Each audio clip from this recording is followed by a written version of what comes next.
We are very delighted, and I'm sure that all of us have got enlightened and inspired by your speech regarding the mega trends altering the business landscape and the evolution of the HR function.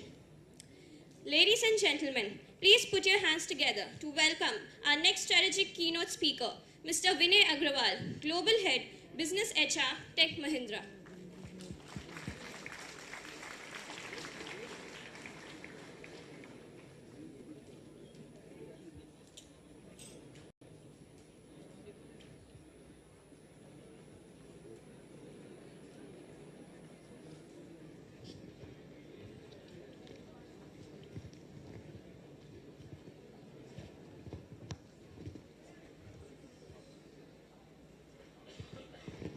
Hello. So I will hold till the time, and if you want to leave the hall, please do that. Once you stop that, I will start.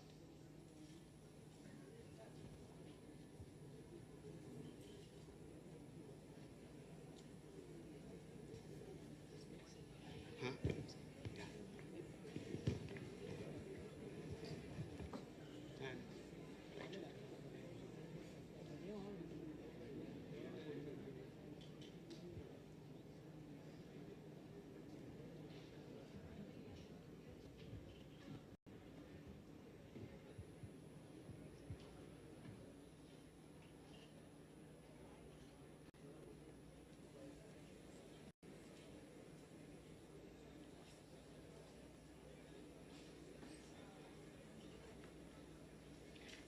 Please do that fast so that we can get on.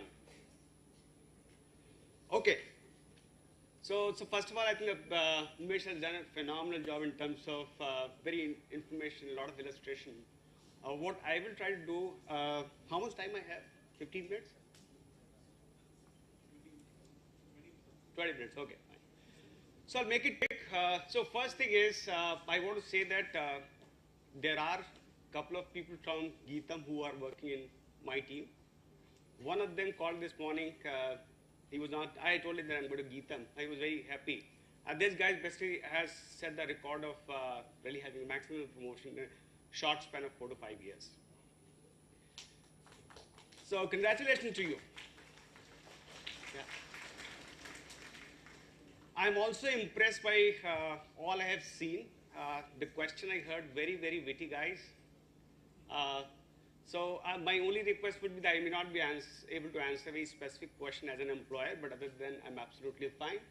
And I have only 20 minutes, so if you want to catch up offline, I'm more than happy. I want to make most of this opportunity, so I would stay here rest of the day.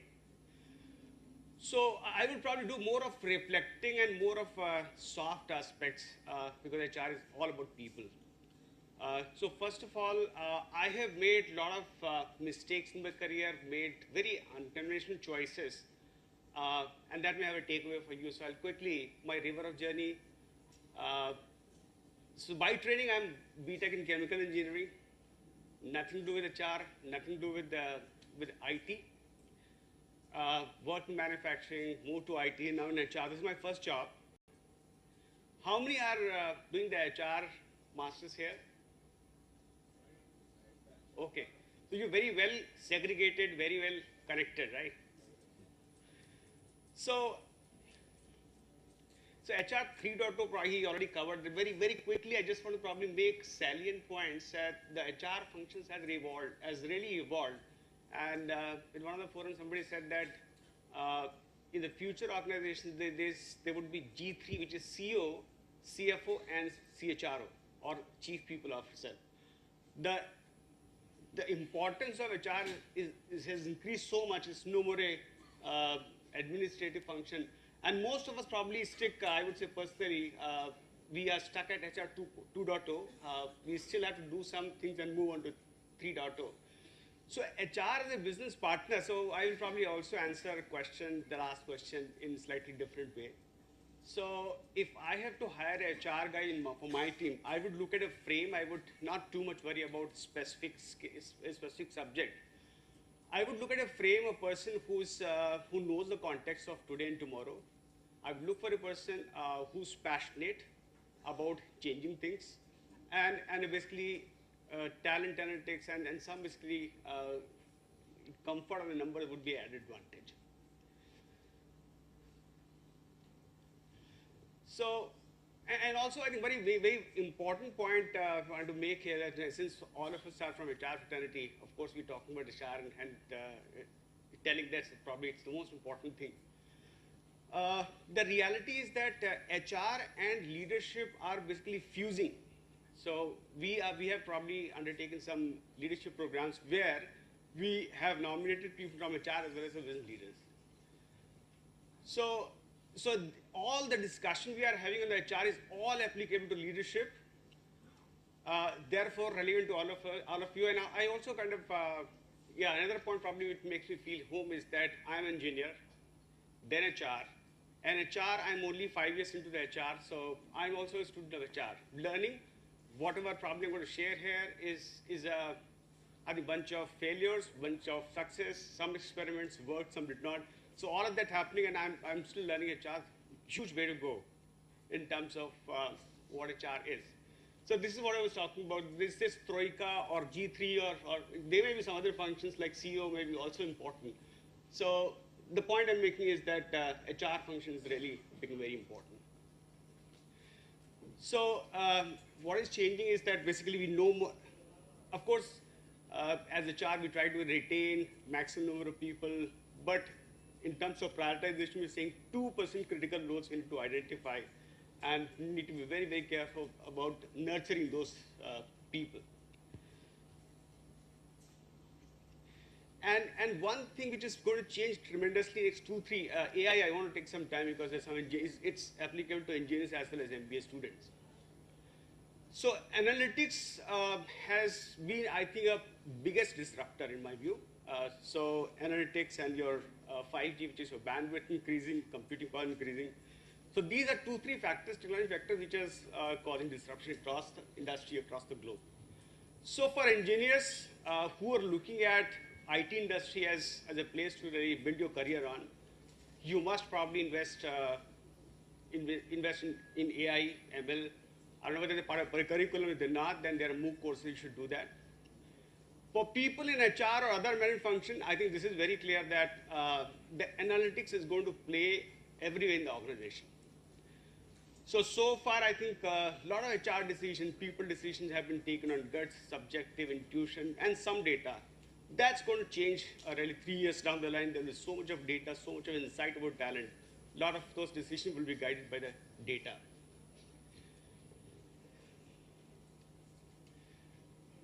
Okay. So a couple of things basically which could happen probably more.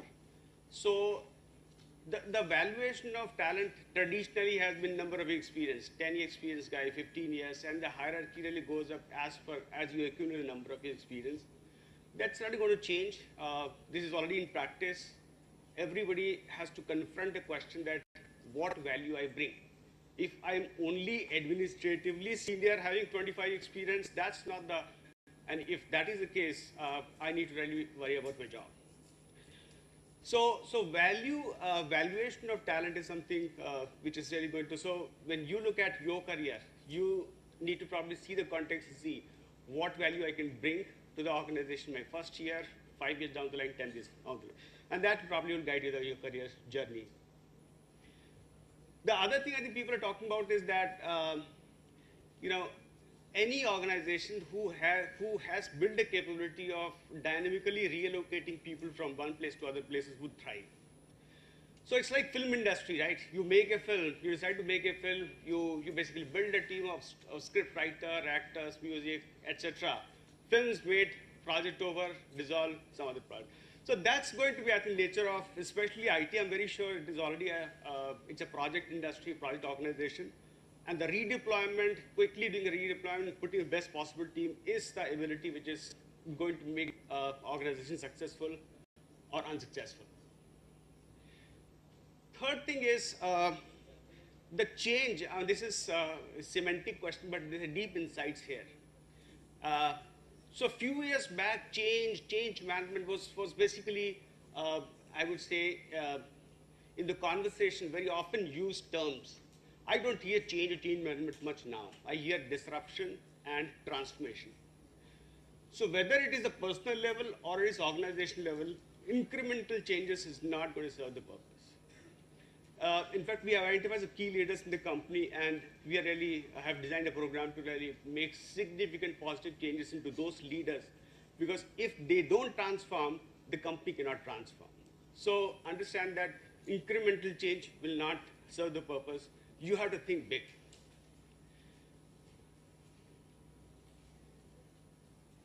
Okay. So, as I said, that I want to really belabor a lot of trends which have been very well articulated by Unmesh. So, you as a talent, and again, this question is absolutely applicable to all HR fraternity, engineering student, MBA students, that when you become part of an organization, how I think it's going to really impact you. How many are born after 1995? Okay.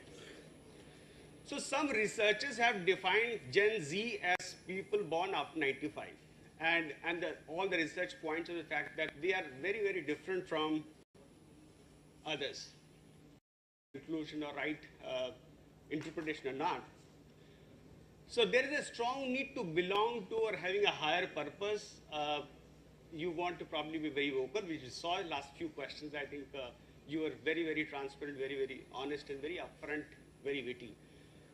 So this is more for basically a fraternity that in one of the connect sessions I had for the people team, the entire team, people say that, okay, the youngsters say, I won't work in night shift, I want to work only in AI, I can't relocate.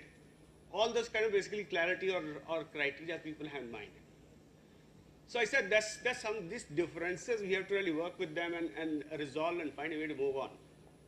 So there is a difference, and I would say that while companies and leaders, we are probably introspecting and see how we can probably have balance. You also need to think about how you can probably gel into the whole environment. So somewhere I heard a month into the created when just saying that 8 months if you are expecting your career ambition to realize, that's not going to happen. So something I think you need to work upon is basically how you have realistic expectation, how do you build your career. It certainly cannot be built in a year's time. So that's something a point for you to think over. So the point I want to make here, and so even with a reduced time, I thought this topic I really want to spend a few minutes. It's very, very applicable. So there are, as I said, that basically companies are nothing but aggregation of individuals, and if transformation of companies is required, transformation is required at the individual level.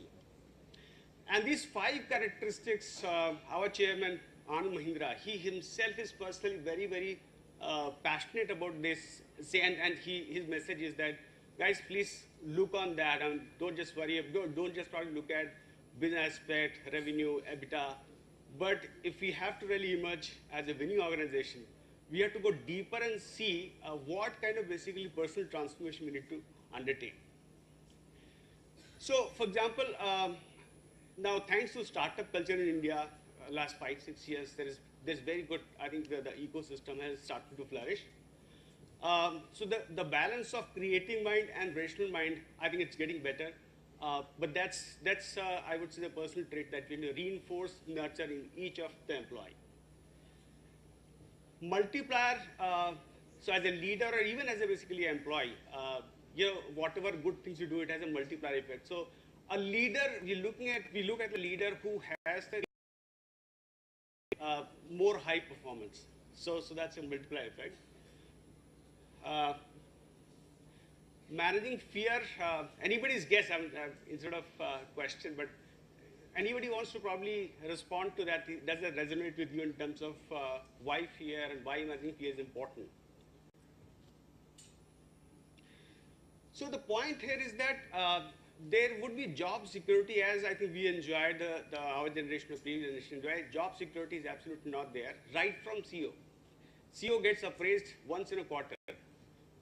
So the even tenure of CEO globally has gone down.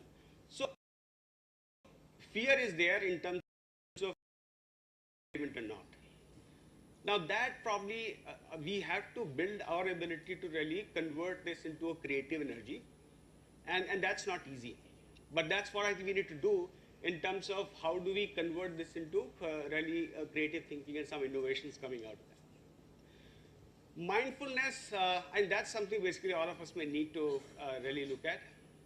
So there was a sense of euphoria saying that I'm multitasking. I can do WhatsApp responses, I can check email at the same time, I'm part of the meeting also. So it was basically, it was a sense of happiness saying that, okay, I'm able to do so much work simultaneously. I did this also, I'm telling you. But I think as we speak today, the distraction, or I would say the multitasking scale has gone beyond a threshold, and people are saying that we are not able to do either of job that well. So we are in a meeting doing something else, we're not really understanding or even not able to observe the people, that what thoughts they are putting on the table, what feelings there. So now there's admission that, okay, multitasking for a few things which without much impact, adverse impact, and then good, but some important things that really require full attention, we have to stop multitasking, and those activities, those jobs, those priority things, we should do with full mind now. Absolutely give your complete attention to that moment, to that activity. Trust, the most difficult thing to do, but unless passion, we would struggle. So I think this is the fifth characteristics that we need to build. So I think we've taken approximately 20, not exceeded. If there is a time, we can take some questions. Otherwise, we are already running late. So thank you very much for hearing, and happy to answer your questions if you have.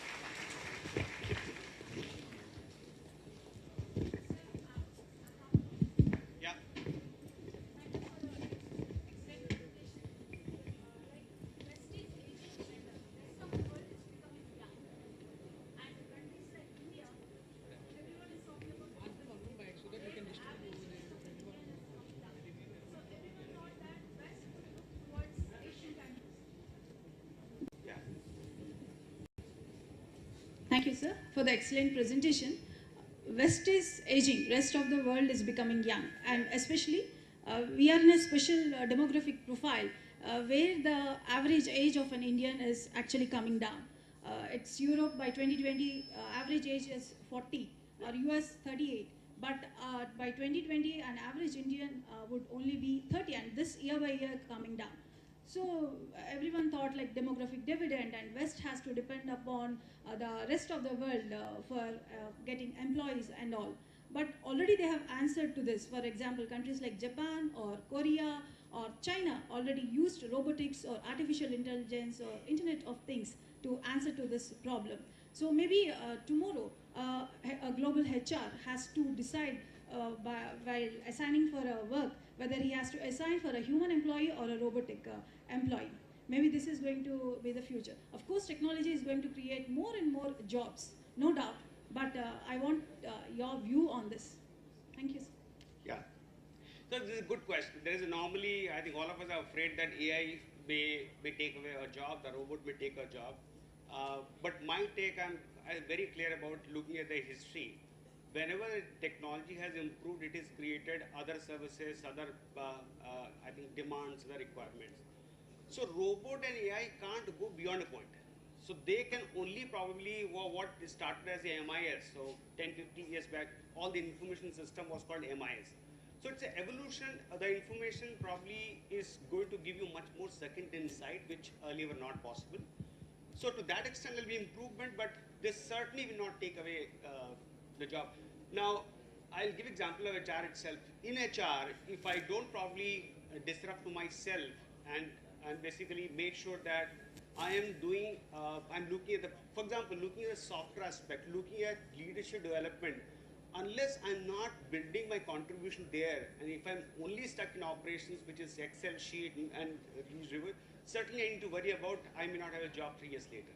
So the point is that each one, and AI is one, I think, the biggest monster which everybody has to worry about.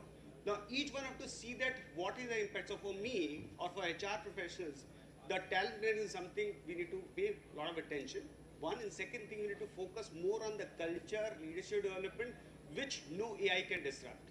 So those human things certainly would be, I think, the biggest area for HR professionals. And that's what we need to say, how we safeguard from, if my job contents currently are doing 80% Excel, I need to worry about. So I need to probably get into OD development. So thank you very much. I got a question, if you don't mind. Yeah. Quick question. I know you talked about appraisals and performance management. The bell curve, which we talked about, the 20-70-10, is there a disruptor for that? So, I think the philosophical, I would say the fundamental problem with the appraisal system is that it takes you back. It takes you what happened last 1 year. So it's a post-mortem, and except few people who get excellent rating, everybody else is demoralized. There is no contribution to what going to happen in the future. So I think these were the fundamental issues. I think 2 years back, it was fashion to say that we have dropped the bell curve. And we also know that all those companies struggling, if not bell curve, if not rating system, how do you differentiate for the better performance? And some companies are still struggling. Some companies have found a way to do that. For example, one company, large company, said that we will do the compensation decision basis various factors. One would be performance, but the rating would be done but hidden. So the employee gets two things. One is a constructive feedback. Second is a compensation revision as required by market correction, internal parity, etc. So I would say the short answer to your question is that as long as we are able to find a solution to fix that root cause, which creates everything negative, nothing positive, that's what I think. Whichever way works, but that has to be addressed. It should be forward-looking. It should be. Thank you. So there's no disruptor to that bell curve yet? Yeah, so bell curve, I think most of the companies have either dropped it or adapted it to fix the root cause. They still continue to create a performance culture. Thank you. Welcome. Thank you very much.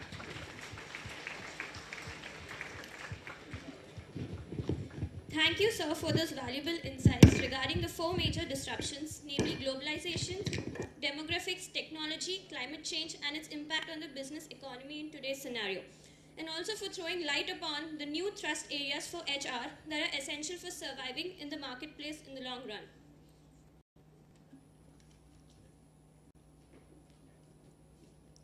Now may I request Professor K. Sivaram Krishna Garu to come onto the dais to our sponsors. Mr. Sudhir Devarapalli, co-sponsor from Skill Recruit.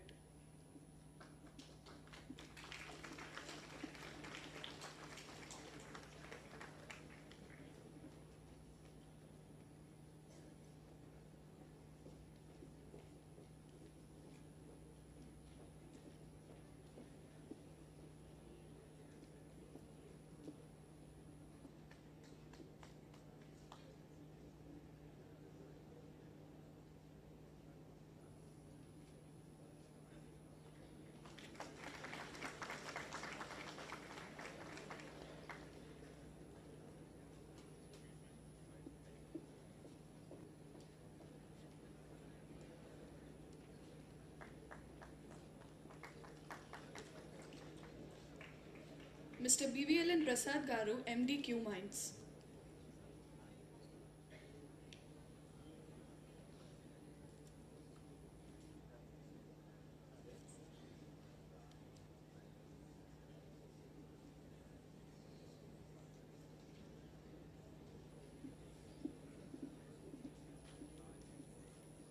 Thank you so much, everyone, for your patience, and I hope you have enjoyed these two keynote speeches. There is a small change, venue change. The track 3, HR Analytics panel discussion will happen in Yelapragada Auditorium, that is this auditorium, which was previously scheduled in Shivaji. And even the track 2 of the masterclass by Augustus will be hosted here. So there will be no sessions in Shivaji Auditorium. We'll continue here. Now we will reconvene at 1:30 p.m. and I hope you will all join in the panel discussion and master classes. Thank you so much. Have a nice day. Thank you.